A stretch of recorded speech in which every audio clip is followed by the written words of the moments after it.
درکو کنه. جزاک الله. عجیبه کتاب دی. که څوک انګریزی کې په ښکلی هېواد لګیا خبرې کوي موږ وایه لکه څه ایمان ډنګې څوک بیا روپېږي نه. که پنجابۍ کې څوک لګی او په ښایسته آواز هم لګی موږ وایه لکه منګي کې د کاڼي وټنګوله روپۍ پرې نه شو یاد. او د قرآن شریف په معنا ډېر خلک نه پوهېږي او بیا هم تلاوت یې څونه خوند او څونه د انسان له شوق پیدا کوي او مینه پیدا کوي او څونه خوندور کلام دی. زما د قسم په خدای وي چې د قرآن شریف نه د خوند کتاب او د خوند کلام په مخ د ځمکه بل نشته. د قرآن شریف ډېر تاثیرات دي دومره چې د حد نه خو د دواړو جهانو سردار مبارک چې به د قرآن شریف تلاوت کوم. عایشه بی بی فرمایي وی د شپې به تلاوت کو نو جلل به ولجوفه عزیز کعزیز المرجل وی د سینې به داسې غرار کو لکه کټوی چې جوشیږي. نو د حضور پاک په مبارک وجود یې سر کړی او چې قرآن شریف به نازلېده نو عایشه بی بی فرمایي وی سخت جمع به او جمع په جمع کې چانه خوله نه بیږي. که څوک مشقت وکړي نو خوله ترې بیږي او که منډې ووهي نو خوله ترې بیږي. خو چې چا مشقت نه کړی او منډې نه وړلې د چا نه خوله نه بیږي.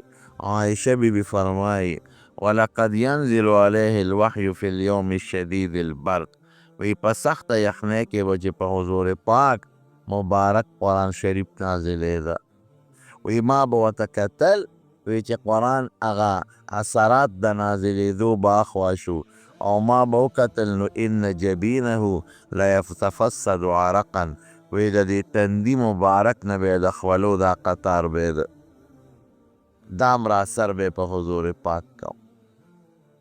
او په کم څاروي چې به حضور پاک مبارک ناستو ابه ټینګېدی نه شو ابه زر کېناسته. انا سنلقي علیک قولا ثقیلا الله وی ډېر لوی درون قول او ډېر درون کلام مې درته نازل کړی دی. ټول مخلوق طاقت نه دی لرلی.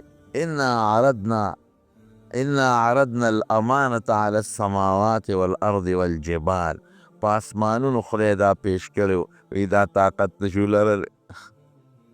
په ځمکه یې پیش کا وی موږ هم طاقت نشو لرلی. په غرونو یې پیش کا وی دې ته نشو ټینګېدی. وحملها الانسان انسان وی دا زه اوچتولی شم زه دا طاقت لرلی شم. الله وی وی واده خو یې راسره وکړه او دې انسان خو طاقت وی لرلی شم خو بیا یې واده پوره نه کړه. څنګه انه کان ظلوما جهولا ناپویه و کنه پوی نه شو او ناپویه دی او په ځان زیاتې یې کړی دی. دومره لوی بار اوچتول دا آسان کار نه دی. موږ نه الله تپوس کړی دی په هغه وخت کې چې لا موږ د مور نه او د نیکه نه لا پیدا هم نو الستو بربکم ستاسو رب نه په یو اواز جواب موږ ورکړی دی.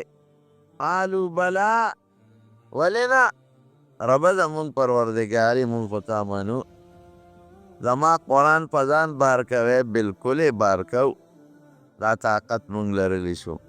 رونو قرآن شریف ډېر لوی د زور کتاب دی. یوازې داسې نه ده خو چې سړی یې په خوند ورته غوږېږدي او سړی یې په خوند باندې لولي. نبی کریم صلی الله علیه وسلم به د قرآن شریف تلاوت کو د شپې کافرانو به ورته غوږ ایښوده. درې کافرانو په مکه شریفه کې د یو نوم ابوجهل و دا لوی شیطان و د دویم نوم اخنس ابن شریق او دریم ابو سفیان و دا بیا وروسته مسلمان شوی دی. هغه وخت کې د کافرانو د یو ګوند او د یو قوم او د ډلې سردار و. دوی راغلل او د حضور پاک د تلاوت ته یې غوږ کېښود. یو ګوټ ته ودرېد او بل ګوټ ته او بل ګوټ ته او پیغمبر علیه السلام ته نه دی خبره لګیا د قرآن شریف تلاوت کوي. د شپې لګیا دی. دومره ښکلې تلاوت به یې کو او دامره به اوږد ولاړ و. عایشه بیبي فرمایي حتی تورمت قدماه، د خپې مبارکې به یې وپړسېدې. تلاوت کوي دی ورته غوږ ایښی دی. خو دا درې واړه هم د یو بل نه نه دي خبر، پټ راغلي دي چې د سحر رڼا ولګېده درې واړه روان شو. نو په لاره یو بل سره میلاو شو. یو بل ته ویې لکه تا څه کول، او یو بل نه پټ و. بل وایي تا څه کول، بل ورته وایي ښه نو تا څه کول. درې واړه پوه شو په یو بل. د ابوجهل ورته وایي دا هلکه بس یو بل نه ملامته کوو، مونږ ټول راغلي یو د دې هلک دا کتاب مو اورېده دا قرآن. ګورې بیا به نه راځو ښه، وعده وکړئ چې بیا به نه راځو. هسې نه چې د مکې دا خلک زموږ نه خبر شي، بیا به وایي مونږ ته منې کوي او په خپله د شپې راځئ شپو ته روڼه دا ټول به مسلمانان شي. وعده وکړئ، وایي وعده ده نه به راځو. ورځ تېره شوه چې ماسخوتن شو، د هر یو په زړه خارښ لګېدلی او هر یو وایي دې درې واړو کې وایي د ملګرو مې قسم کړی نه راځي راشه زه به لاړ شم. راغلی دی ځای بدل کړی، یو یو ګوټ کې پټ ولاړ دی. بل هم غلی راغلی دی، هغه وایي چې دې نورو قسم کړی نه راځي زه به لاړ شم. بل هم وایي چې دا نور زه به نه راځي قسم یې کړی دی زه به لاړ شم. د حضور پاک د ښکلي اواز هغه خارښ یې پر زړه کې لګېدلی. قسم دی چې قرآن شریف د الله کلام دی او د دواړو جهانو د مبارک سردار د خولې تلاوت به چې څونه خوند به یې کو. بیا ولاړ دی ځای نه بدل دی. ټوله شپه د حضور پاک قرآن واورېد. سحر وختي چې روان شو بیا یو بل سره میلو شو. یو ورته وایي هلکه تاسو قسم نو کړی چې نه به راځو؟ نو یې تا نو په ورخوړی ته ولې راغلی؟ بل وایي تا هم قسم کړی. د ابوجهل شیطان ورته بیا وایي وایي بس ښه مونږ به بس ټیک ته وایي خوند یې راکړه چې رښتیا وایو. هلکه یې کرښې راله جوړې کړې. وایي خو ګورې بیا به نه راځو. هسې نه د مکې دا خلک مونږ نه خبر شي. وایي به چې ښه ده شپه ورته تاسو روڼه او مونږ ته وایې دا کاهن دی او جادوګر دی او دروغ وایي او په خپله د شپې راځئ دا ټول به مسلمانان شي. بیا به نه راځو. مضبوطې وعدې وکړو. بیا وعده وکړو چې بیا ماسخوتن شو د هر یو پړه کې بیا خارښ لګېدلی دی. خدای کله به شپه راځي چې دا قرآن مونږ بیا وورو. دا خوند شی دی که نه؟ دا بچي دا خلک منې کوي چې بچې ګانې بجانې له مزه او پلانکي ځای کې واده دې مه ځوله. په دیوال دا ماشوم دا روانکار یې ووړي او تماشې له لاړ شي. شپه ورته ویړه کړي او بیا د شپې راشي غلې غوندې بلستن ته ننوځي چې پلار مېړو خبر نه شي. ته یې دا ماشومان که نه کوي. پلار یې ولیکي ورشه پی راوړه مېلمانه دي دې چې لار کې تماشه وویني پی په ځای پاتې شي هغې پسې روان شي. دا ولې زړه کې خارښ لګېدلي چې دا خو خشته مزېدار اواز دی. شپېلی هم ده پکې او باجه هم ده پکې او د ډول ډنګ هم دی پکې. بیا په ځان چته پېږي. خشته اواز پسې هر سړی مه شلی. نو دوی بیا رالل او هر یو دا سوچ کوي چې د ملګرو مې قسم کړی دی نه به راځي. بیا یو ځای نه یې بدل کړ. ټوله شپه د حضور پاک تلاوت بیا واورېد. سهار چې روان شو بیا یو بل سره میلو شو. بیا یو بل ملامته کوي هلکه تا چې قسم کړی چې نه به راځم. نو یې تا نو کړی ته ولې راغلې؟ بل وایي ته وایي ته ولې راغلې؟ وایي دا بس نن هم په بیت الله مضبوط قسمونه دي چې بیا به نه راځو. چې سهار شو د اخلص ابن شریق پکې سپین ږیری و. دی لاړ ابوجهل ته یې وروډبه. عمرو ابن هشام د ده نوم و. دا ورته حضور پاک ابوجهل نوم ایښی دی. وایي ته خو د جهالت خاوند دی. وایي درې شپېتان د دې هلک دا خبرې واورېدې دا قرآن چې ورته وایي او مونږ هم واورېدې. رښتیا وایه دا کلام څنګه دی؟ ابوجهل ورته وایي زما دې پر خپلو خدایانو قسم یې چې رښتونی کلام دا د بنده نه دی. د بنده کیدی نه شي او خو داسې اثر کوي چې د انسان په زړه کې ورننوځي. مونږ باندې داسې اثر وکړه چې درې شپې په پټه د یو بل نه ورته ودرېدو. نو ایمان پرې ولې نه راوړو چې هر کله هلک هم رښتونی دی او کتاب هم د خدای رښتونی دی نو ایمان پرې ولې نه راوړو؟ وایي چپ د مکې سردار زیب او پیغمبري د ته میلاو شوه په کار دا دی چې زه پیغمبر شوی وی نو ما له پیغمبري نه راکوي مشر زیب د ده به مونږ تابعداري کوو لاړ بیا ابو سفیان ته دروازه وواله هغه وخت کې لا کافر و ابو سفیان تا خو درې شپېره دی لږ دا خبرې واورېدې رښتیا وایه دا څنګه دي وی رښتونی کلام دی زما جېړه کې خو یې کرښې جوړې کړي دي زم چې بیا به ترې کله واورم وی ملګري کېږدي نه چې ایمان پرې راوړو وی ښه یو یتیم د مور او پلار نه یتیم پیدا او یو غریب هغه به زمونږ مشري مونږ به د هغه تابعداري کوو هغه خو دې نه منم صرف عناد ته مخه اخیستي وو چې دی خو یو یتیم دی او پلار یې مخکې مړ دی او د مور نه ماشوم پاتې دی او مونږ د مکې سرداران یو مونږ به د ولې تابعداري کوو قسم دی قرآن شریف چې چا اورېدلی دی او د نکته چینۍ په غرض نه په شوق په خوند خدای پاک هغه ته ایمان ور نصیب کړی دومره خوند په قرآن شریف کې حضور پاک نه اوښکې بیایي بخاري شریف کې حدیث دی یو صحابي ته حضور پاک فرمایي فلان ملګري د قرآن شریف لږ تلاوت راته وکړه وی صاحب پکار دی چې تاسو تلاوت وکړئ او مونږ یې واورو اواز خو ستاسو ډېر ښکلی دی وی نه ما ته الله ویلي دی الله چې دې ابی ته ووایه چې د قرآن شریف تلاوت وکړي الله سم معنی وی خدای زما نوم اخیستی دی وی او خدای ستا نوم اخیستی دی د قرآن د مخه وی ما ورته تلاوت شروع کړه فکیف اذا جئنا من کل امة بشهید وجئنا بک علی هؤلاء شهیدا وی د هر قوم نه مونږ یو ګواه راولو او په دې قوم ګوی کوي چې دوی ګناه کړې ده او دوی ګناه نه ده کړې او تا به پر خپل امت ګواه کړو د الله رسوله ته به چې ما خو ورته قرآن او دین رسولی دی چا منلی دی او چا نه دی منلی وی چې دا آیت مې ووی وی حضور پاک راته وی حسبک چپ شه بس وی چې ما قرآن بند کړ او د نبی علیه السلام د سترګو مبارکو ته مې کتل نو ان عینیه تذرفان وی د دې سترګو نه اوښکې بهېدلې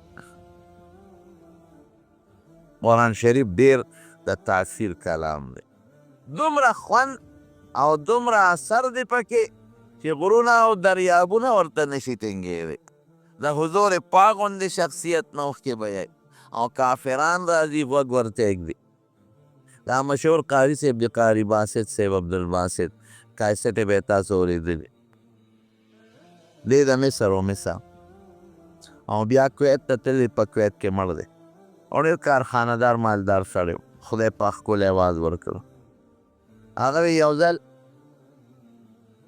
په مصر کې د روس بادشاه راغلی و د روس خروشیف د هغه بادشاه نو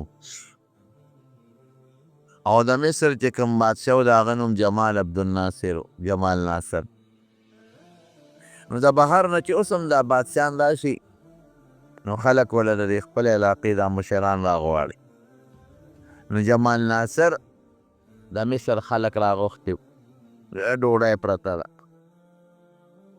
یو خوا خروشیف دی د روس هغه صدر او هغه سره خپل وفد دی او بل خوا مسلمانان دی جمال ناصر او ډوډۍ پرته ده او خلک ناست دي وی دی جمال ناصر د روس دی صدر ته وی چې صاحب یو کلام درته واورم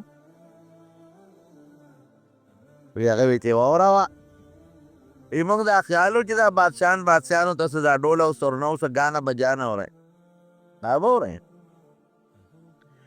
وی چې واوروه وی ما ته جمال ناصر د مصر بادشاه اشاره وکړه چې عبدالباسط ته د قرآن شریف تلاوت وکړه وی زه خو تیار نه وم تلاوت ته ځکه چې روس بادشاه دی هغه په تلاوت څه کوي خو خدای هم نه مني وی ما ته یې تلاوت شروع کړه وی ما تلاوت شروع کړه وی ما له هغه خپل تلاوت دومره خوند راکړ دومره خوند وی ما وی چې عبدالباسط نور کله ستا قرآن ته هغه خلک ناست دي اوري چې هغه دا قرآن هم مني چې په کوم پیغمبر نازل دی هغه هم مني او چې کوم الله نازل کړی دی هغه هم مني او نن ستا د قرآن شریف تلاوت ته هغه خلک ناست دی نه دا قرآن مني نه پیغمبر علیه السلام مني او نه خدای مني روسیان خو خدای هم نه مني ډېر خوند یې راکړ وی دومره لذت او خوند یې ماله راکړه چې جلا راله او د هغه جلا د وجې نه مې اواز بند شو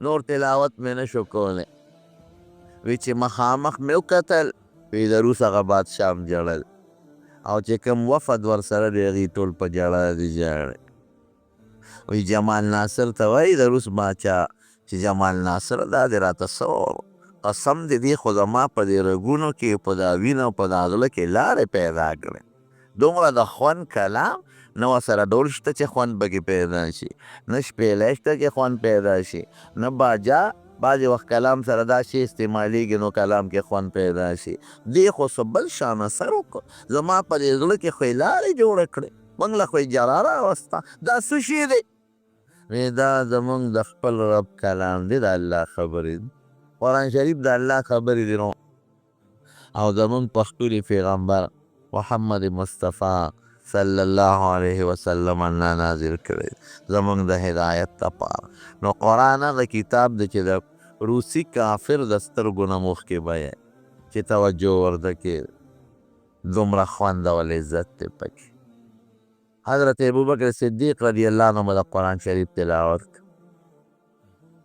په مکه شریفه کې خلکو تنګ کړه نو چې کوم مسلمانان په مکه کې تنګ شوي دوی هجرت وکړه مدینې شریفې دا حبشې ته هغه زمانه ابوبکر هم خلکو تنګ کړه حالانکې د یو قوم لوی مشر دی روان شو یو کافر دی زید ابن دسنه دی والا مخې له ورغی ابوبکر څه کې یاره بس دا خلک مې نه پرېږدي د مکې دا خلک نو ځم چې ته هجرت کوم هغه د مټه ونیوه نه ګورې پام کوه ته خو څه چې زمونږ د وطن نه لاړ شې نو زمونږ په مکه بیا څوک څه ته خو ډېر نیک سړی ښه سړی نه به ځې وی قوم مې نه پرېږدي وی زما زه امن در کوم لکه دې قبایلو کې چې ملک چاله امن ورکړي بیا ورته څوک غږ نه کوي زه امن در کوم راځه نه به ځې زید ابن دسنه کافر و د قوم مشر ابوبکر یې راوست او ټول ملکانان چې څومره و د هغه علاقې ابوجهل او عتبه او امیه او شیبه دا کافران په دوی وګرځېد وایي ابوبکر خو ډېر ښه سړی دی زمونږ د کونډو رونډو خیال ساتي یتیمانانو خدمت کوي زمونږ غمخادفي جوړه ده او نیک سړی دی دی ولې بار ته ځي دی به بار نه ځي دی به دلته مونږ سره یي هغوی ورته وایي چې دک یو چل دی که نه دی بار د خپل هغه ځان له ده دروازې مخې ته یو جوماتګي جوړ کړی و حضرت ابوبکر یو چبوتره غوندې ولو د ډبه وه نو هغه به په دې قرآن شریف تلاوت کو او جلل به ابوبکر به قرآن سره جلل نو یې دې قرآن شریف لولي د هغې تلاوت کوي او جاړي زمونږ ښځې راشي ورته ولاړي او زمونږ بچي ورته ولاړي مونږ یریږو هسې نه چې زمونږ دا ښځې او بچي مسلمانان نه شي دا شرط پرې ولګوه چې دی دا قرآن په خپل کور کې لولي بار به نه کوي نو مونږ ورته غږ نه کوو دا کافر راغی حضرت ابوبکر ته یې مهرباني وکړه ما امن درکړه ته دې دا خپل لمونځ او دا قرآن شریف په کور کې در نه وایه بار به نه وایه ځکه دا زمونږ قوم یریږي ته چې وایې ته جاړې او درته ښځې هم ولاړي ماشومان هم راجمع شي اواز دې ښکلی دی نو مونږ یریږو چې زمونږ دا ښځې او بچي چې د ستا په مذهب نه شي مسلمانان نه شي یا راوستې یم امن دې راکړی دی دا شرط خو ګران دی خو زه ټیک ته نو ومنو چې څه موده تېره شو حضرت ابوبکر به کور لمونځ کوه تلاوت به یې کور کوه بار راووته بیا په هغه خپله دې پاچه بوتره تلاوت شروع کړه مونځ به لګیو په مانځه کې به یې قرآن لوسته او جړل به بیا د مکې خلک راغلل ماشومان به ورته ولاړ وو ښځې ده ته به یې کتل او قرآن ته به یې غوږې ښوده لویه ډله به ورته ناسته وه کافر رالل دی چا چې امن ورکړی و دی زید ابن دسنه ده ته وایي چې سړي د شرط خلاف ورزي کړی هغه خو بیا هغه قرآن بار شروع کړ او بار راووت ورشه منې که یارې دننه خپل قرآن وایي او یې مونږ بار نه پرېږدو وله راغی ابوبکر تا خو ته خو ګوره ما امن در کړی او په تا مې دا شرط لګولی و چې ته به دا قرآن شریف دننه وایې دا مونځ دې دننه کوه بار به نه کې دا زمونږ قوم یریږي چې زمونږ ښځې او بچي مسلمانان به شي چې د قرآن اوري نو ته مهرباني وکړه د شر پابندي وکړه او کني مال خپله من واپس راکړه. قوم دې بار نه پرېږدي د دې دون کاچه باندې په دې ډپه جنګ د سره کوي. نو چې زما په امن کې نو دا زما بېعزتي ده. ماله بیا خپل امن واپس راکړه، ته پرې شه او کار دې پېښه او یا دننه دې خپل قرآن لوله. حضرت ابوبکر صدیق ورته څه وایي؟ وایي تا ته ما خپل امان واپس که، زه نشم صبرېدی هم د دې دروازې مخکې به دا قرآن لولم، دلته به یې لولم، په دې ډیپه به دا قرآن لولم. او که ته امان تا ته مې خپل امان واپس که، ما له د الله او د رسول امان کافي دی. د دروازې مخکې به لګیا او قرآن به یې لوستو، ښځې به متجمع او ماشومان به متجمع. زما د قسم ډېر زیات صحابه صرف د قرآن شریف په تلاوت مسلمانان شوي. یو ځل د حضور پاک خلاف میټینګ و، د دنیا کافر راغونډ شوي، د سره څوک و؟ دا خو یو مسلمانېږي. حضرت عمر دغه وخت کې لا مسلمان شوي، لومبۍ زمانه هغه توره راوویسته، وایي تاسو له علاج نه درځي، ما ته اجازت وکړې اوس ځم او سر ترې پرې کوم او درته یې راوړم چې قصه خلاصه شي. قوم ورته وایي ورشه کنه چا تکړه شه، وایي دغه دې لاړم کښېنئ. دی را روان شو، په لاره ولې یو مسلمان په مخه ورغی، خو هغه ځان پټ ساته، اسلام به خلکو پټ ساته. عمره څه کې؟ یاره دی محمد صلی الله علیه وسلم حضور پاک نوم یې واخیست، ټول نوي دین شروع کړی دی، ټول خلک ترې په مصیبت کې دی او پلار او زوی، پلار یو دین کې او زوی په بل دین، او پرېږدم یې نه ورځم دا سر ته وه. عمره نشي کولی. هغه لوی قوم د سوچ په دې خبره وکړه، بدل به نه وایي، هغه ته نږدې کېدی هم نشي، دا څه کې دې پې پېښ شو. وایي ته هم جوړ صحابي شوي، دین دې پرېښی دی. ټول یې ده پسې نیغه کړه، وایي مړه ما څه کې ورشه اوښې دې وګوره، اوښې دې او خور دې دواړه مسلمان شوي دي، د هغه پسې ګرځې، د هغه د ډېوې رڼا ستا کور ته ننوتې ده. پېغور یې ورکړ، وایي ښه نیغ لاړ اوښي ده، خور کړه، خور نوم یې فاطمه. چې ورغې هغې یو استاد راوستی و حضرت خباب، او قرآن شریف یې ورته ښه او ځان پسې دروازه زنځیر کړې وه، دې بار د دروازې نه و، د قرآن یې واورېده. وایي دا خو رښتیا دي، زما خو اوښې هم د دې سړي په مذهب دی، مسلمان شوی دی، او خور مې مسلمانه ده، دروازه یې مضبوطه ده، تورې په هغه سټی واله ور لر کې. خور یې پېښ شو، هغه استاذ ته یې ویې ته د کټ لاندې پټ شه، تا باندې غزار په توره ونه کړي، او زه خور یم او دی اوښې دي، موږ به ورسره راکاږو. دی خو یې د کوټې کې دننه پټ کړ. چې ور ننوت حضرت عمر، نو اوښي سره مشت و ګریبان شو، او اوښې واو چې ته مسلمان شو، زه ستاسو پیغمبر پسې ځم وجنم یې، او تا زما خور هم بېدینه کړه، مسلمانه دې کړه، او ته مسلمان شوې، پرېږدم دې نه. دا خور یې په دا منځ کې شو، دا اوښې او دا رور یې خلاص شول. عمر څپېړه اوچته کړه او د خپلې خور دې مخ له یې راوبروله، او دومره سخته څپېړه یې دې خور له ورکړه چې د خور د دې مخ نه یې وینې ودانګل او د عمر په مخ ور پرېوتې. کلک ګزار یې ورکړ، هم د عمر خور وه. ای عمره لاس دې خلاص، چې څه دې خوښه یې کوه، توره در سره ده، زه مسلمان یم او زما د خاوند مسلمان دی، تکړه شې چې څه دې خوښه یې. مونږ دین قبول کړی دی، ایمان هم قبول کړی دی، او د بوتانو نه هم بېزارتیا کړې دی، اعلان هم کړی، بوتان هم نه دي پکار. چې د دې خور ته وکتل، د خور ژړا ته یې وکتل، وینې ته یې وکتل، خوله کې یې رحم راغی. وایي ښه تاسو څه وې ما ته ووایه شامې. نو نه وایو درته، ته خو پلیت یې، کافر یې. وایي تاسو ما ته واوروئ، واورویله خو سم وي. وایي نه، وایي لاندې باله به درته اورو. وایي ښه دی غسلخانې ته ننوت، کوزه یې راواخېسته، په ځان یې اوبه واچولې. حضرت خباب پېښ شو، هغه استاد د کوټې نه بار راووت، پېښ شو چې انقلاب وراغی. وایي عمره زما د قسم په الله چې بېګا رسول الله مبارک ستا د ایمان دپاره دعا غوښتې، ته د هغه مرګ پسې ګرځې نیکبخته، او هغه د الله نه سوال کړی دی. مسلمانانو ورته وې د الله رسوله د دې ابوجهل او د عمر نه ډېر تنګ یو. د ابوجهل نوم عمر ابن هشام و عمر، او د ده نوم عمر و. نو حضور پاک لاس پورته کړ، اللهم اعز الاسلام باحد العمرین، خدای دې دوه عمر کې یو مسلمان کا. وی بېګېدلې دعا غوښتې ده، وی ته راوړه ما ته ووروه. د قرآن شریف هغه آیتونه یې ورته ولوستل او اتفاقا دغه آیت و چې څنګه د آمنو بالله ورسوله، هغې کې به حضور پاک د قرآن شریف تلاوت او صحابو ته عقیدې ښولې او هغې وخت کې چې کوم اعمال وو هېڅ هم لا نه لا لمونځ فرض شوی دی او نه روژه فرض ده او نه زکات، د صحابو اصلاح به یې کوله. دوی روان شو، تعاوق هم د خور هم ده، حضرت خباب هم د حضرت عمر هم ده. چې څنګه ورغلل او په دروازه ورننوتل، صحابه یې صاحب هغه د عمر راغی، هغې خو مخکې نه پته مو چې پیغمبر علیه السلام پسې ګرځي.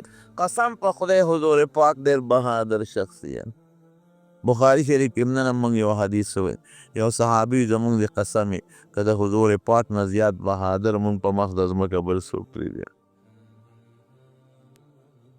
صحابه وی هغه دی راغی، وی دې خوا شی زه ورځم، وی که په ښه نیت راغلي په هرکلې به ورته ویم او که په بد نیت راغلي د ده په دې توره به ترې سټ وه.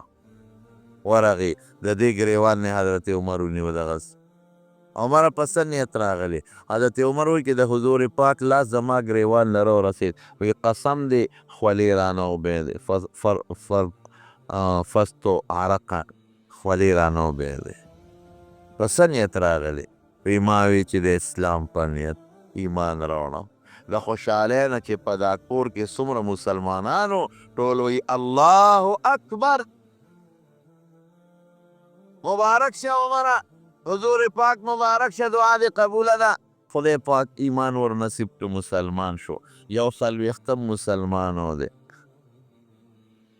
څلوېښت سړي او 11 ښځې له ده نه مخکې مسلمان شوي. وایي ده ته د فاروق لقب هم دغه وخت کې میلاو شو. څنګه؟ وایي د الله رسوله دا دین حق دی ویو، ته حق پیغمبر یو، نو وایي دا پټ ولې ناست یې؟ د بیت الله مخکې ولې ښکاره اعلان نه کوو؟ وی لا ما ته د الله حکم نه دی شوی.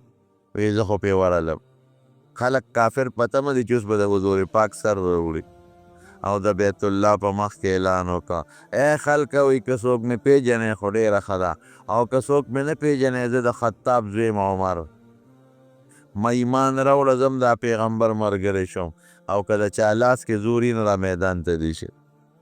په ګرم ځای څوک په نیک دي ښه، عمر له څوک مخې له ورکړی شي. د دې وجې نه وایي ده ته بیا نبي علیه السلام د فاروق لقب ورکړ. او یا یو واقعه مدینه شریفه کې پیښه دی، یو منافق یې وجلی و، څوک وایي د هغې د وجې ورته فاروق لقب میلاو شو. دا د قرآن شریف په سر دی. ټوله شپه به یې قرآن لسته حضرت ابوبکر او عمر. یو ځل حضور پاک سار دواړو ته وایي، حضرت عمر ته وایي او حضرت ابوبکر ته ابوبکره بېګا زه تېرېدم او تا د قرآن شریف تلاوت کو. بند که دا شی دی مړه، د قرآن شریف تلاوت ته کو. ابوبکر ډېر غلی لګیا وي. حضرت ابوبکر ورته څه وایي؟ قد اسمعت من ناجي، چا سره چې ما رازداري کول هغه ته مې صاحب اورول، زما الله زما پټه اوري. عمر ته وایي عمره ډېر په تېز اواز لګیا وي. او ورته څه وایي؟ وایي صاحب اوقظ الوسنه، اوده مې راویښوه، اوترېدو او شیطان مې شاړه. حضرت نبی علیه السلام مبارک ورته فرمایي ابوبکره ته لږ اواز اوچت که هلک په زوره وایه چې بل څوک هم دله فایده والي که واوري. عمره ته لږ ښکته که چې کوم سړی بیمار دی، مریض دی، تکلیف دی چې هغه ته ضرر نه وي. ګوره د شپې به یې تلاوت کو. دی ورته نه وایي چې دا د شپې تلاوت ولې کوه، دا اثرات دي د قرآن په زړه. قرآن ډېر د اثر کلام دی او ډېر لوی تاثیر دی پکې. خدای پاک دې مونږ تاسو جنت ته بوتلی کړي. داسې غلې غوندې مینه مو وي لکه چې دنیا نه مړه نه کېږي. مونږ به بشیر ته وایو چې شاه بشیر جانه نعتونه وایه او موبایل دې جیب کې واچوه. د ده موبایل ډېر خوښ دی. د ده به ولې نه وي خو نن سبا د جینکو خوښ دی نو جینکو سره موبایل دی. دا لوی فتنه ده، دا موبایل هم لوی غم دی. زما وروڼو خدای پاک چې مونږ تاسو جنت ته بوتلی کي، نو په جنت کې به الله جنتیانو له قسم قسم څیزونه ورکړي. د یو جنتي په کور کې به 4 ولي بیږي، یو د خشته او سوچه شاتو، او یو د خشته ښکلې اوبو، او یو د سوچه او پیو اعلی پی، او یو د شرابو. خو د جنت په شرابو کې به نه سرخوږي وي او نه پکې نشی. یو صحابي تپوس وکړو د حضور پاک نه، وی صاحب په وله کې خو خټې، د جنت په دې وله کې خټه شته؟ وی یو خټه پکې د خوا به مشت او عنبر بی. وی کاڼي پکې شته؟ په ولو کې لاندې واړه کاڼي ډېر خوند کوي. وی یو په دې ولو کې کاڼي هم دي، هغه به یاقوت او هیرې او جواهرات او لعل او مرجان بی. یو بل صحابي وی جنت کې دوړه شته؟ یو دوړه هم پکې شته، هغه زعفراني زعفران.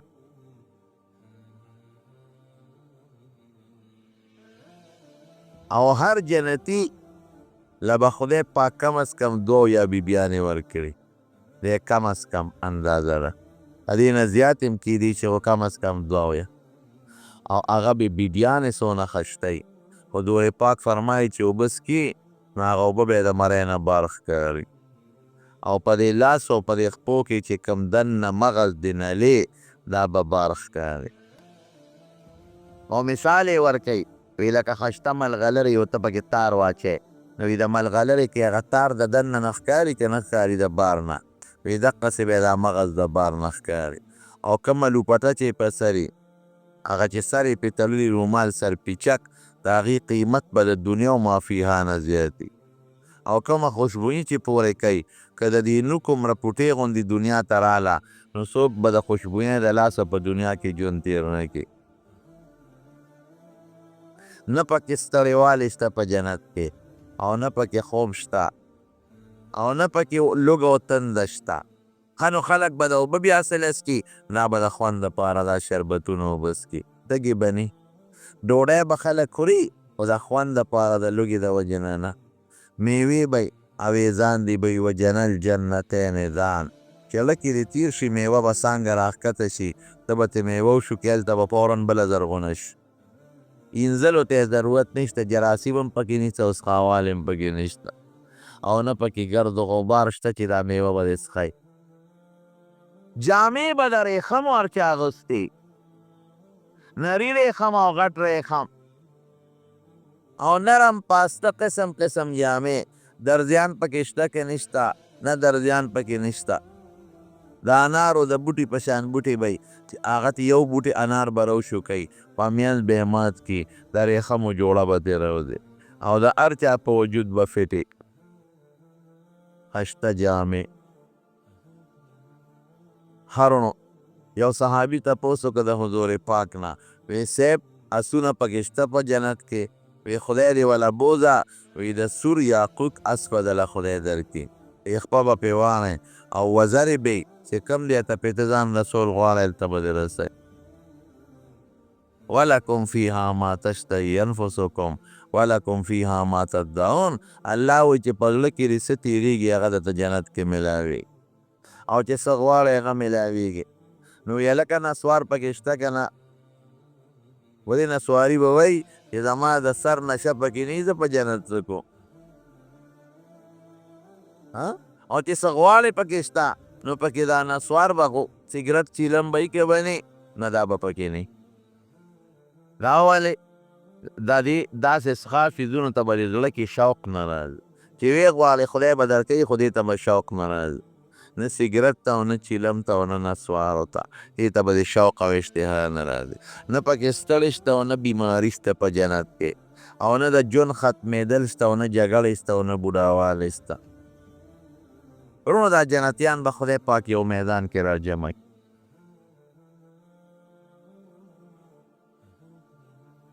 الله به ورته وایي وایه که نه جنتیانو څه نعمت کې کمې شته؟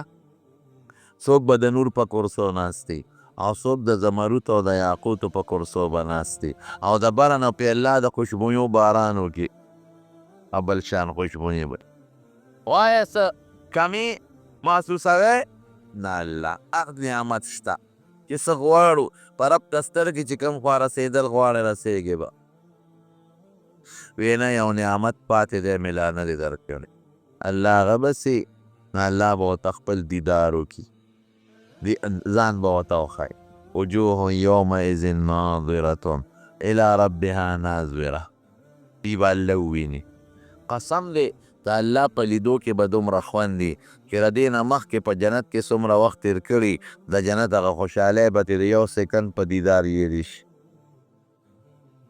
د دنیا جنت کې شپه نشته د دنیا د یوې هفتې په مقدار به جنتیان د الله ملاقات کوي خدای دې زموږ نصیب کړي بیا به یې څه موده پس راجمع کړي وایي جنتیانو څه نعمت کمې محسوسوئ نه الله چې څه غواړو میلاوي هر څه وی نه یو نعمت مې لا نه دی درکړی الله هغه بسي وی ښه چپ شي نو الله به ورته په خپل شان لایقه د قرآن شریف تلاوت شروع کړي ګور یوازې زمونږ امت ته نه چې چاله نازل دی د آدم علیه السلام نه تر د عیسی علیه السلام پورې چې څومره جنتیان دي قرآن خو مونږ دپاره هدایت دی هغې دپاره خو نو په ټولو به الله قرآن شریف ودولي الله به یې وایي او جنتیان به اوري نو که اثر پکې نه وي او خوند پکې نه وي نو بیا به الله د یو نعمت په شکل په جنتیانو د قرآن شریف تلاوت نه کوه لومبې چې قرآن شریف نازلېده نو حضور پاک به مو سره شونډې مبارکې ړقولې چې رانه هیر نشي الله فرمایي لا تحرک به لسانک لتعجل به تلوار مه کوه ژبه مبارکه زر زر مه خوځوه غوږ ورته کښېږده ان علینا جمعه و قرآنه فاذا قرأناه فاتبع قرآنه ثم ان علینا بیانه دا قرآن ستا په سینه کې محفوظ کولم زمون کار دی او ستا په ژبه مبارکې امت ته لوستلم زمون کار دی او امت ته دې په معنا پویولم زمون کار دی بیا به حضور پاک مبارک سر ښکته کړی چې تلاوت به جبریل علیه السلام وکړو نو چې څنګه به هغه لوستې حضور پاک ته به فورا بیا یاد قسم دی چې د قرآن شریف نه خوږ کلام بل په مخ د ځمکه نشته که نشته وایه راته نشته یو نعت چې یو نعتخوان درې ځله وایي بیا سړی وي مړه دا خبر ورځم ویلی او چې تلاوت د قرآن شریف د صورت رحمان یو قاري صاحب په خشته آواز زر کرته هم کوي نو څوک به نه تنګېږي هرونو اوس به ته وایې چې یاره مونږ په چې د سار مانځه کې دا خلک ولاړ او ملا صاحب لږ رکعت وګد کړي نو څوک په یو خپه ودرېږي او څوک په بله یاره جي استاد جي د شوی وې پکې څه چېرته پکې تللی وې ته به یې دی خواړو اثر ونه که په مونږ باندې مونږ له خو یې خوند رانه رونو د یو مثال در کوم چې دا کوم سړي تبی او بیماري نو که دله ډاکټر ورته وایي دله خوراک ورکوي نو که دله خوږ خوراک هم ورکوي نو په د تریخ لګي داسې ده که نه فرني ده دا خو هلکه خو اګره یاره لته مې نه کېږي وجود کې سپران هلکه دا خوږ شی دی دا وخوره یاره هر شی راباندې تریخ لګي نو دا پیرني خو خوږه ده په د ولې ترخه لګي ځکه دې ورته ناجوړه دی داسې ده که نه نو قرآن خوږ کتاب دی سر پکې شته خو مونږ روحاني ناجوړه یو مونږ ټیک نه یو که مونږ روحاني جوړ شو او ناجوړ نه روحاني مرض هم ختم شو نو قسم دی چې قرآن شریف کې ډېر لوی اثر د حضور پاک په زمانه کې 1,40,000 کسان خدای د قرآن د برکت د مسلمانان کړی دا د قرآن اثر شو که حضرت عثمان رضی الله عنه په کور کې قید شوی و خلیفه او باغیان ته تو شو باغیان ته تو دي او دې په کور کې غریب ناست دی د قرآن شریف تلاوت کوي قرآن شریف باندې پروت دی عبدالله ابن سلام راغی ورته وایي وایي ته د مسلمانانو بادشاه او تا سره دا ظلم دی باغیان تو شوی توره ورسره وه وایي زه د حفاظت کوم وایي عبدالله ابن سلامه وایي زه بار خلک ما نه وشړه دلته ما سره مه ودرېږه ما د تلاوت نه مه وباسه دی راغی قوم ته وایي باغیانو ته وایي خلکه ما پیژنئ وی په جاهلیت کې زما نوم حسین و سوات سره حسین وی ما له پیغمبر علیه السلام نوم بدل که عبدالله راله کېښه یوه شوه وی دویم څه دي؟ وی زما په حق کې خدای پاک قرآن شریف نازل کړی دی. دا ډېر آیاتونه زما په حق کې نازل دي. ومن عنده علم الكتاب، دا یو آیات دی ما نه سره هېر شو، دا د په حق کې نازل. او ما سره پیغمبر علیه السلام ډېر محبت او ډېره مینه کړې ده. وی دا سړی د عثمان، وی دا د پیغمبر علیه السلام خلیفه دی او د هغه د دوو لوڼو خاوند زوم. خدای ته وګورئ، ما د خپل ښکلي پیغمبر نه یو حدیث اورېدلی دی، هغه دا چې وی تاسو ای د مدینې خلکه، تاسو سره فرشتې ګاونډ کې ګرځي او سم شی دا سړی مه وژنئ، د مسلمان مینه مه تویوئ، یعنې بیا به دا فرشتې درنه لاړې شي، د خدای غضب به راشي. او ما د خپل پیغمبر نه اورېدلی دي چې د الله توره ستاسو نه په تیکې کې بنده ده، او که تاسو دا توره یو ځل د تیکې نه راوویسته نو تر قیامته پورې به ګورې بنده نه شي. الله الله فی هذا الرجل، د خدای نه ویریږئ دې سړي ته ضرر مه رسوئ. هغوی څه وی؟ هغوی اخوا کې وي دا عثمان هم مړ کې او دا یهودي هم مړ کې. عبدالله ابن سلام یې یاد، حضرت عثمان سر راوچت کړ، وی زما یو خبره اورئ. وی خلکه، وی تاسو ته خو پته ده چې دا جومات مسجد نبوي دا مدینې ته چې حضور پاک راغی نوبت راښیي وی خوږې اوبه نه وې.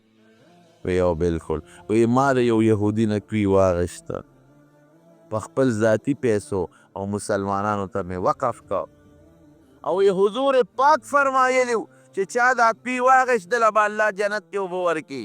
ویلی و که نه وي؟ او بیا کوي چا واغېست وی تا، ای مسلمان ته مې وقف کړ، ماله به الله جنت کې کوي راکوي.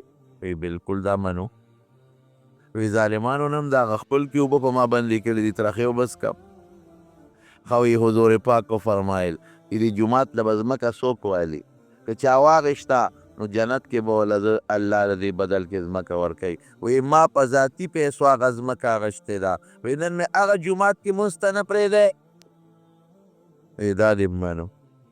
وی ښه حضور پاک د تبوک د جهاد دپاره چنده غونډوله، وی څوک به چنده ورکړي؟ وی رالم د نیم لښکر انتظام ما وکړ. وی حضور پاک وفرمایل چې نن نه پس عثمان هر څه عمل کوي د دې به خدای جنت ته بوځي.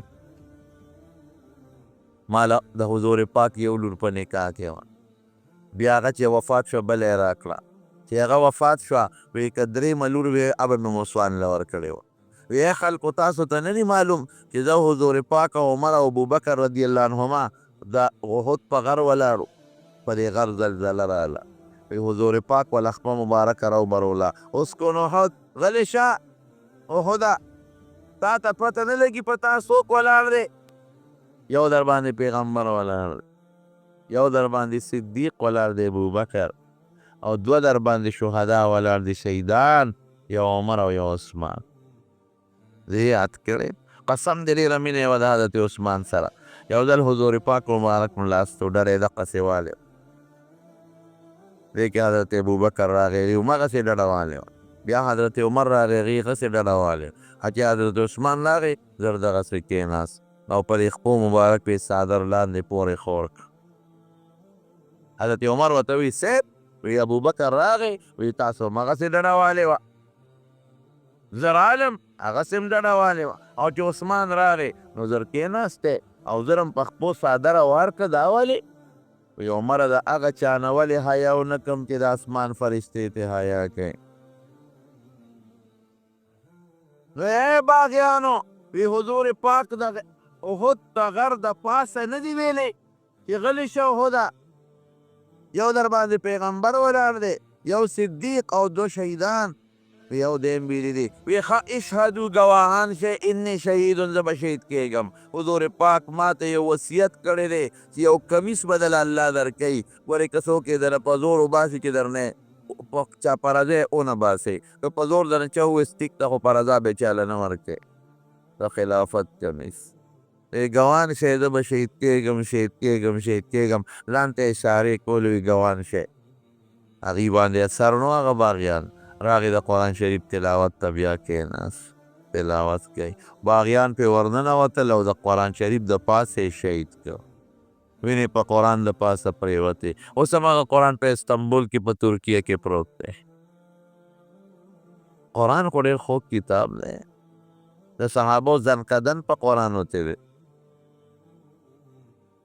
ډېر مؤثر او د تاثیر کتاب. د قرآن شریف دا څونه اثرات دي، څومره کربونه خلک په مخ د ځمکه مسلمانان دي، دا د چا د برکت ده؟ دا د قرآن د برکت. د حضور پاک په ژبه به لوستی کېده او د الله کلام دی. جبریل علیه السلام به راوړم دی غټ اثر په ښځو یې اثر وکړه، پردې یې شروع کړې. خلکو به لوڼه جمدې ښخولې. قرآن وایي لا تقتلوا اولادکم خشیة املاق نحن نرزقهم وإیاکم ان قتلهم کان خطئا کبیرا. لوڼه به نه وژنې، دا فورا اثر. چې قرآن آیت به نازلېده په صحابو به اثراتو، په ماشومانو به اثر و، په مشرانو به اثر و. د قرآن عجیبه تاثیر. نو قرآن تلاوت به کوئ ښه؟ خامخا کوئ. او دا مولانا اسفل صبح تاسو خوش قسمت یاست، یو عالم خدای درکړی. بچو ته هم دله قرآن ښې، جینکو ته هم. جینکو باندې هم قرآن زده کړئ. دا جینکې دې زر اثر ګورې قبلی. تلاوت به کوي ستا بچي، هلکان دا لوڼه دی او زامن. ته به که قبر کې پروت یې قسم دې ثواب به در رسېږي. د مرګ نه څوک خلاصېږي. د دې بچي دا قرآن دا تلاوت دا به تعالی قبر له فایده در رسوي. ډېر لوی اثر دی. حضور پاک یو ځل صحابه کرام په لاره روان وو، یو ځای کې خیمه ښخه کړه. د ځمکې نه یې د تبارک الذي اواز اورېده. هغې ته پته نه وه چې دلته قبر دی، ځای وار شوی وه. حضور پاک ته یې الوې وی صاحب یو ځای کې خیمه ښخه کړې وه، د ځمکې د لاندې نه هم د تبارک الذي اواز اورېده. وی هي المانعة هي المنجیه. دا لاندې قبر د مسلمانو تبارک الذي یې ویلې ده په ژوند کې. اوس هغه حدیث کې راځي وی په مړي د پاسه په د انسان به وزرې خوري کي او د الله د عذاب نه به بچ کوي. نو قبر کې هم فایده درکوي، دی د قبر اثر دی. کم کور کې چې قرآن لوستلی شي اثر به سي، په هغه کور به د خدای قهر او غضب نه راځي. آیت الکرسي او آیت دی چې دا څوک ماسخوتن اولولي اثر یې څه دی؟ دې کور ته به شیطان نه داخلېږي. بعضې بیماری د شیطان د دې ټونګې د وجې نه پیدا کېږي، هغې نه به دې خدای ساتي. د یو یو صورت خپل خپل تاثیرات دي. اوس زه د تاخیري بس یو ټکې ویم ختموم. بعضې تاسو بوډاګان ملګري دوستان به وایي چې موږ هجرت دعوت ورکو، چې ته د مکې نه هجرت وکړو مدینې ته موږ سره لاړ شه. کال باندې پیغمبر علیه السلام صحابو ته پټ حکم ورکړه چې که څوک مدینې ته هجرت کوي نو لاړ شي. حضور پاک فرمایي چې ما ته الله په خوب کې د هجرت ځای وښو چې هغه شګلنه ځمکه وه او د کجورو باغونه و پکې. د لومبې زما ذهن ته دا راغله چې دا یمامه به وي، دا په یمن کې یو علاقه ده. بیا راته دا خبره وښولې شوه چې درې ځایونه دي، دې دریو کې ستا یو ځای د هجرت دی، یو یمن دی، یو بحرین دی او یو شام دی. خو نصرین په شام کې یو علاقه ده. وی په خوبونو کې الله ما ته دا ښودل او بیا الله هغه د هجرت ځای مدینه منوره وښوله. لکه څنګه چې د پیغمبر علیه السلام د نبوت نه مخکې به نبی علیه السلام خوبونه لیدل، دغه رنګې د هجرت د پیغمبر علیه السلام د دین د خورېدو د اوچتېدو یو لویه ذریعه ده. نو د هجرت نه مخکې نبی علیه السلام ته الله په خوبونو کې د هجرت ځای ښو، چې خبره یې ورته ښکاره کړه چې د هجرت ځای د مدینه منوره ده. نو پیغمبر علیه السلام صحابو ته حکم ورکړ چې که چاته هم تکلیف او څوک هم د مکې نه هجرت غواړي نو مدینې ته روان شئ. او د مدینې خلکو نبی علیہ السلام لسره بیعت هم وکړو، هغوی دعوت هم ورکړه چې تاسو مدینې ته راځئ. او ما درته ویلي چې پیغمبر علیہ السلام بعضې صحابه هم لېږلي وو مدینې ته چې هغوی ته تاسو دعوت ورکړئ چې الله د مدینې خلک مسلمانان کړي. یو دوه کسان روان شو، پټ به تلل چې د مکې کافر خبر هم نشي، او مونږ پټه طریقه باندې لاړ شو مدینې شریفې ته. په دې اولو هجرت کوونکو کې حضرت ابو سلمه رضی الله عنه او د هغې بیبي وه حضرت ام سلمه رضی الله تعالی عنها. دی یو ځل هجرت حبشې ته هم کړی و، د حبشې نه واپس رالل مکې مکرمې ته، او اوس یې د مکې نه مدینې ته هجرت شروع کړو. یو دوی دی، یو ورسره یو ماشوم بچی دی. عجیبه واقعه ده، د دې دواړو یو بل سره ډېر زیات محبت او ډېره زیاته مینه وه، د ابو سلمه او د ام سلمې. دومره مینه ده یو بل سره چې یو ځل دواړه کېناستل، یو بل ته وی راځئ چې یو لوز وکړو. د ابو سلمه دا ښځه ورته وی د ام سلمه وی زما د سره دا وعده ده که ته زما نه مخکې مړ شوې نو زه به ستا نه پس بل خاوند نه کوم. عربو کې خو به دا رواج و چې خاوند به مړ شو نو ښځې به یې زر دویم خاوند وکړو. زما وعده ده چې ستا د مرګ نه پس به زه بل خاوند نه کوم، او که زه مړه شوم نو ته به زما نه پس ورې بله ښځه نه کې، چې ما او تا دوه په جنت کې یو. دا خاوند ورته وی زما د سره لوز دی، که ته زما نه مخکې مړه شوې نو زه به ستا نه پس بله ښځه نه کوم، خو ته دا وعده مه کوه، که زه مړ شوم نو خیر د تا له اجازت دی که زما نه پس بل خاوند کې نو کولی شي، ځکه زه یوازې ګزاره کولی شم، سړی یم، او ته خو ښځه یې، یوازې ګزاره به درته ګرانه وي. دومره مینه یې وه یو بل سره. او بیا اتفاق دا چې دا خاوند یې مدینه منوره کې وفات شو، دا ډېره غمجنه وه. دا وایي ما تورې جامې اغوستې وې لکه په غم کې چې خلک تورې جامې اچوي، او ما وی چې دن به د خپل د مینې خاوند پسې داسې جړا کوم چې د قیامته پورې به خلک د دې یو بل ته حکایتونه کوي، یو بل ته به نقل کوي، داسې جړا به کوم. وی ځان مې تیار کړه، د مدینې یو بله ښځه وه، هغې م راسره ځان تیار کړه چې مونږ به ویر کوو جاړو مه. وی دې کې نبي علیه السلام مبارک را دننه شو. وی ما ته یې غږ ونه کړو، خو بلې ښځې ته یې وویل چې د کوم کور نه خدای دوه ځله شیطان ایستی دی هغې ته بیا شیطان را دننه کوی. یو ځل د حبشې هجرت شوی دی او یو ځل د مدینې. وی بس زه پوه شوم. وی ما ته یو دم وښاو چې دا وایه خدای به دې غم اسان کړي. الله زما د مینې خاوند و ابو سلمه، او ما سره د حبشې هجرت هم شوی دی او ډېر محبت و. وی داسې وایه چې اللهم اجرني فی مصیبتي، خدای په دې مصیبت کې ماله اجر او ثواب راکړي، واخلف لی خیرا منها، او د دې مصیبت نه ماله یو بهتر خوشحالي راکړي. وی ما وی چې دا دعا خو د پیغمبر مبارک د خولې ده، دا خو به زه شروع کم، خو زما د خاوند نه بهتر خاوند بلا بل څوک چې ماله به خدای راکړي، د ده په شان خاوند خو بل نشي کېدی. وی الله مې هغه دعا قبوله کړه. وی ماله خدای د خپل خاوند ابو سلمه نه بهترین خاوند راکړه چې هغه محمد رسول الله دی صلی الله علیه وسلم. خدای پاک د پیغمبر علیه السلام نکاله راوسته. د چا د خوب بدل الله نه یېروي. نو وی مونږ دواړه چې د حبشې نه رالو نو دې وخت کې د مدینې هجرت شروع کېده، نو مونږ ته اجازت وشو، نو زه او خاوند مې مدینې ته روان شو، او هغه ماشوم بچی چې کوم سلمه دی راسره دی. چې روان شو وی زما د قوم خلک رالل، او زما خاوند ته وی ابو سلمه ته چې دا خور خو مونږ په تا خرڅه کړې نه ده چې کله حبشې ته په سفرونو ګرځې او کله بل خوا په سفرونو ګرځې، دا مونږ خرڅه کړې نه ده، که ته چې ته سفرونه کې زه کوه او مونږ له خپله خور لور راکړه.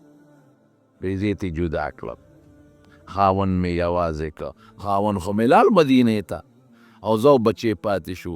وی دې کې د خاوند د قوم خلک رالل، هغې وی ښه تاسو ښځه زمونږ د قوم د سړي نه جدا کړه، دا خو دا ښځه وه چې کوم ځای بوتله نو حق یې وبوتله وی، ولې م ترې جدا کړه؟ نو بچې زمونږ کېږي، بچې راکې. نو بچې رانه زما د خاوند قوم یو وی یو ماشوم زویم رانه لاړ، خاوندم لاړ، وی ټوله ورځ به مې ژړل او د مکې صحرا ته به ووتم، هلته به مې ژړا کوله او ډېره زیاته پریشان وم چې یا خدایه زما د مینې خاوند و هغه هم رانه جدا کامله او زما هغه د مینې بچی هم رانه جدا شو، به څه کوم؟ عرب خو څه خلک دی، یا خدایه څه به کېږي. وی یو ځل مې ژړل په مکه کې او د مکې په دې شاړو بیابانونو غرونو کې د یو انسان راباندې رحم راغی. هغه چې رحم یې راغی نو هغوی لاړل زما قوم زما تربورانو سره ورته یې ویل چې ګورې چې دا د خپل خاوند سره خوشحاله ده او په مدینه کې او بل ځای هم خوشحاله ده، نو تاسو پې څه کوئ؟ پرېږدئ. تاسو خو له دې لپاره وایاست خاوند سره خوشحاله ده، نو چې ورسره هجرت کوي او سفر ورسره کوي، تاسو یې څه کوئ؟ نو زما د قوم خلک یې راضي کړل. نو بیا هغه سړی لاړ او زما د خاوند قوم والا ته یې وی چې بس دا ښځه ځي خاوند له دا بچی وله راکې. نو یې بچی یې راکه ماله. نو یې ماله یو اوښ راکه، وی زه په هغه اوښ یکې تنها سره د خپل بچي نه سوره شوم او مدینې ته روانه شوم. څومره سخت سفر دی، 400 بلکې 450 کیلومیټر مزل د مکې نه مدینې منورې پې وړی دی. اوس خو لا نوی روډ جوړ شوی دا موټر وی، دا خو لږ اسانه ده. زوړ روډ چې کوم په بدر تللی دی هغه اوږد دی او 480 کیلومیټر جوړیږي. دا تقریبا 500 کیلومیټر مزل لکه دې نه لاور ته دی او په شاړو کې دشتو کې بیابانونو کې پنورونو کې په بارانونو کې یت تنها د خپل بچی سره بچی غیږ کې واغېشته او په اوښ سوره شوره آسان کار خو نه دی. وی چې د مکې مکرمې نه لږ بار ووتو تنعیم ورته وایي، تنعیم یو ځای دی هغې ته ورسېدلو. نو عثمان ابن طلحه دی را سره میلو شو. دی دغه وخت کې لا کافر و، وروسته بیا دی مسلمان شوی دی، دی وخت کې لا کافر و. نو دی خو به یو بل پېژندل. درې میله چې ووته روان یم، وی عثمان ابن طلحه ما ته وی څه کې؟ وی ما ورته وی چې زه مدینې ته هجرت کو، خاوند مې من ته د بچي خلکو خاطر خو پته وه، قوم اجازت راکه او د خاوند قوم بچی م راکه، زه م هجرت کوم مدینې. وی ما ته وی څوک دی د سره؟ وی ما ورته چې هېڅوک را سره نشته. وی څوک خو به د سره خامخا وي؟ وی ما ورته چې لا والله الا الله و بنی هذا، قسم په خدای که بل څوک را سره وي، یو را سره الله دی، یو را سره دا بچنګې دی، بل څوک نشته. لا والله.